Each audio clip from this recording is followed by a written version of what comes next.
اس کے اوپر حکومت جو ہے اس نے خزانوں کے منہ کھولے ہوئے ہیں، بھر بھر کے لوگوں کو جو ہے نا وہ جیبیں بھیج رہے ہیں اور کہہ رہے ہیں کہ آپ نے نا ان غیر قانونی کیسز کو، ان انلیگل کیسز کو ڈیفینڈ کرنا ہے اور سرکار کا خزانے کا جو منہ ہے نا وہ آپ کے لیے کھلا ہوگا۔ اس کی مثال بالکل بڑی واضح ہے۔ عمران خان صاحب کے اوپر جتنے کیسز اس وقت چل رہے ہیں، آپ ملٹری کا کیس لے لیں، آپ دیگر کئی کیسز لے لیں،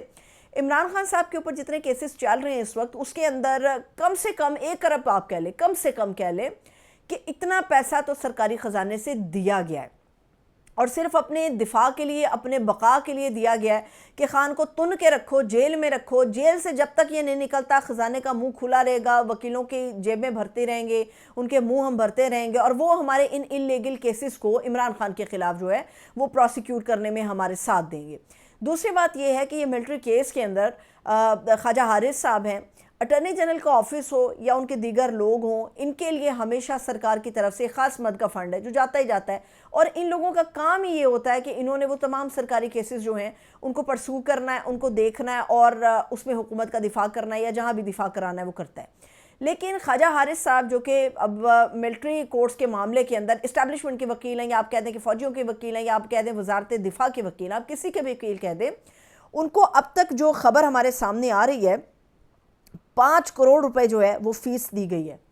خواجہ حارث صاحب کو 5 کروڑ روپیہ فیس دی گئی ہے، وہ کس مد میں دی گئی ہے یہ نہیں پتا، حالانکہ ان کے آفس کو پیسہ تو سرکار کی طرف سے جاتا ہے اور ان کا کام ہے سرکار کے معاملات کو آگے لے کر چلنا، لیکن 5 کروڑ روپیہ فیس جو ہے وہ خواجہ حارث صاحب کو دی گئی ہے، اور بغیر کسی لیت و لال کے دی گئی ہے۔ ایک طرف تو ہمیں بتایا جاتا ہے کہ پاکستان کے اندر جی پیسہ نہیں ہے، خزانہ ہمارا بالکل خالی ہے، وہاں پر اللہ تللے جب ہم کہتے ہیں نا کہ حکومت اپنی عیاشیاں کر رہی ہے، اللہ تللے کر رہی ہے، حکومت کی عیاشیاں اور اللہ تللے انہی چیزوں میں کنسیڈر ہوتے ہیں، اپنے دفاع کے لیے، اپنے پروٹوکول کے لیے، اپنی بقا کے لیے، اپنے جھوٹے کیسز کو ختم کرانے کے لیے، اور نئے کیسز جو ہیں اپنے مخالفین کے اوپر بنوانے کے لیے، ان ساری چیزوں کے لیے جو ہے وہ سرکار عوام کا جو ٹیکس کا پیسہ ہے اس کو استعمال کرتی ہے اپنے ذاتی مقصد کے لیے۔ اب حکومت جو کر رہی ہے، حکومت کا یہ خیال ہے کہ بھائی ابھی کتنی دیر چلیں گے۔ ایک پاکستان کے اندر یہ بات چل رہی ہے کہ شاید 4 مہینے، 14 مہینے، 8 مہینے، 12 مہینے ہو سکتا ہے الیکشن ہو جائیں، ہو سکتا ہے یہ گورنمنٹ اپنے گھر کو چلی جائے۔ مسئلہ یہ ہے کہ عمران خان صاحب کے ساتھ جو ایک وار شروع کی ہوئی ہے مذاکرات کے نام کے اوپر، اس میں عمران خان صاحب کو گورنمنٹ یہ بتا رہی ہے، مختلف طریقوں سے بتا رہی ہے کہ خان صاحب ہم آپ کو سب دے رہے ہیں، دیکھیں نا کیسز میں ریلیف ہو رہا ہے، خان صاحب ہم نے آپ کے بچوں سے بات کرانے کے حوالے سے کہہ دیا۔ ویسے بچوں سے بات کرانے کے اوپر میں آپ کو یہ بھی بتا دوں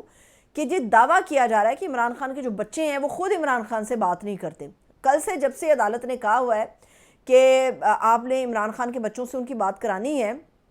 اور ان کے بچے وہاں پہ سٹیٹس لگاتے ہیں عمران خان صاحب کا، اپنے باپ کو یاد کرتے ہیں۔ جمائمہ خان اپنے سابقہ شوہر عمران خان کے سٹیٹس لے کے، اپنے بچوں کی تصویریں لے کے ایک ساتھ ان کو جوڑ کے ایک مونٹاج بنا کے اس کو شیئر کر دیتی ہے، یا کسی بھی طرح ان کو اکٹھا بتا رہی ہوتی ہے۔ ان بچوں کے بارے میں یہاں پر بیٹھے چند صحافی دعویٰ کرتے ہیں کہ جی خان صاحب سے تو وہ بات ہی نہیں کرنا چاہتے، حالانکہ جو پولیس ہے وہ، یا جن کی ذمہ داری ہے وہ لوگ، جیل کے جو سپرنٹینڈنٹ ہیں یا دیگر جو انتظامیہ اور عملہ ہے، وہ عمران خان صاحب کی بات نہیں کراتا۔ اینی ہو، اب حکومت عمران خان صاحب سے جو ہے نا وہ NRO مانگ رہی ہے، کیونکہ وہ کہہ رہی ہے کہ خان صاحب آپ کو اتنا کچھ ہم دلوا رہے ہیں یا دے رہے ہیں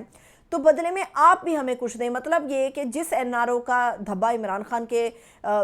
جسم پہ، عمران خان کے کپڑوں پہ، کالر پہ لگانے کی کوشش کی جا رہی تھی، وہ حکومت بڑے مزے سے NRO کا جو توق ہے نا وہ اپنے گلے میں پہن رہی ہے، اور عمران خان سے کہہ رہی ہے بدلے میں آپ خان صاحب ہمیں کچھ دیں۔ بدلے میں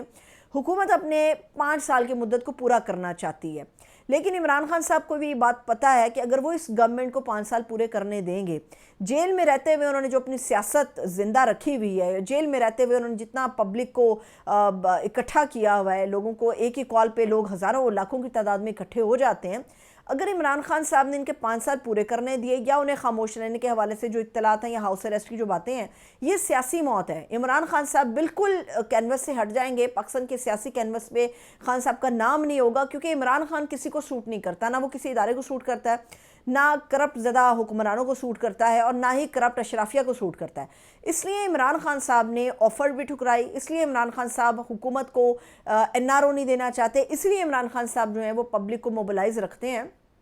تاکہ عوام کو یاد رہے کہ یہ کرپٹ لوگ ہیں اور ان کی حکومت کا خاتمہ بڑا ضروری ہے۔ اب حکومت جو ہے پے در پے ایسے کام کر رہی ہے جس سے سراسر اس کو خود کو نقصان اٹھانا پڑ رہا ہے۔ اب حکومت جو کام کر رہی ہے، ابھی یو اے کے جو صدر نہان صاحب آئے ہوئے تھے یہاں پہ اور اس کے اوپر بڑی چیزیں وائرل ہوئیں، بڑی ویڈیوز اور بڑی تصویریں اس کے اوپر وائرل ہوئیں، وہ ایک الگ معاملہ ہے، لیکن یہاں وہ آئے، ہمیں دیا کیا یہ نہیں پتا، لے کے وہ کیا گئے یہ میں آپ کو بتا دیتی ہوں۔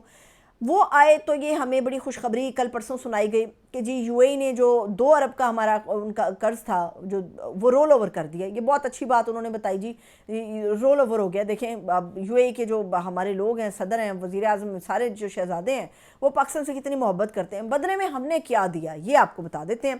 پنجاب حکومت نے یو اے ای کو 3 لاکھ مرلے اراضی جو ہے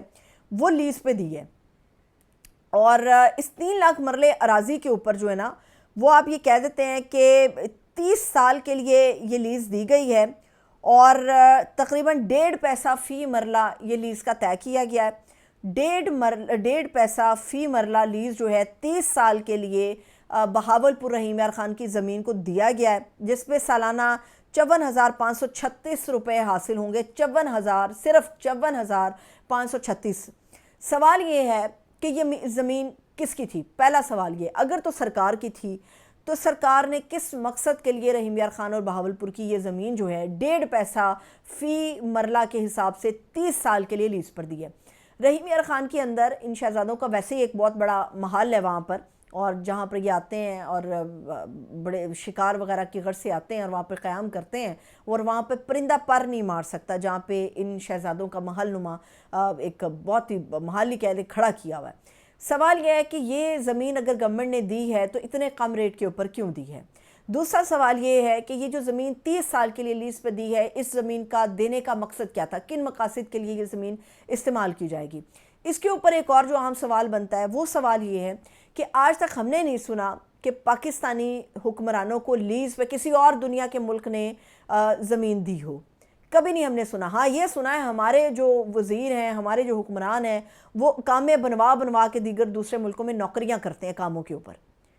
نوکریاں کرتے ہیں۔ کبھی یہ نہیں سنا کہ پاکستانی حکمرانوں کو لیز کے اوپر یو اے نے، امریکہ نے، انگلینڈ نے، برطانیہ نے، کسی نے بھی زمین کا ٹکڑا دیا ہو